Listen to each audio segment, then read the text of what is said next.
Olá, hoje eu quero comentar com vocês sobre uma dúvida que chegou até mim na sexta-feira de uma colega dentista que me encaminha a vários pacientes e que ela foi fazer um atendimento de uma moça, menina de 16 anos, e ela me perguntou: Sérgio, eu poderia fazer uma placa para controle de bruxismo para essa paciente?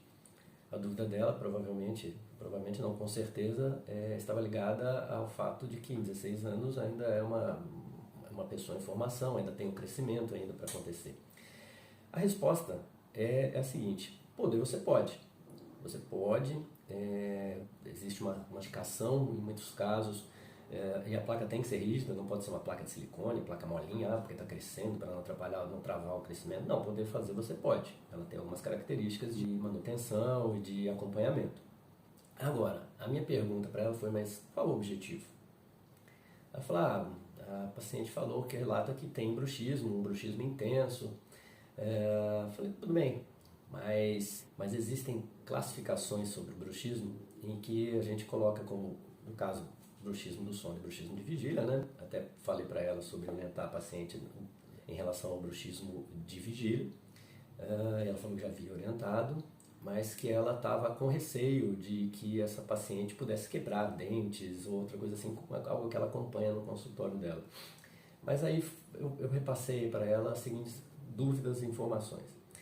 A classificação de bruxismo do sono, a gente tem o bruxismo possível, que normalmente é a partir do relato do paciente ou de quem dorme com o paciente, que acompanha o sono do paciente. O provável, que seria, além dessa observação, muitas vezes a gente observar desgaste de dente, a língua arcada, dores ou uma sensação de cansaço ao acordar. E existe a classificação como definitiva, que seria através do emprego de polissonografia. Então, na realidade, o que a gente tem sobre o bruxismo é o seguinte: é impossível eu te dar uma certeza absoluta de quando você rangeu, quando você vai ranger, ou se você vai parar ou não parar de ranger. Eu percebi, ela me falou, que ela não via sinais na paciente, ela não percebia, mas ela ficou com receio de começarem a acontecer. Então, a minha dica para ela foi: continua observando e não coloca essa placa. Tá?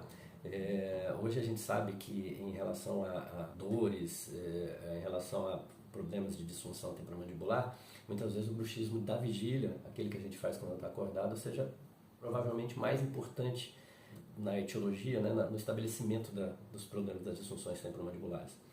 Então, nesse caso específico, aparecendo apenas o relato do paciente, havendo sinais evidentes no paciente, nem sintomas, eu desaconselhei a fazer a confecção da placa.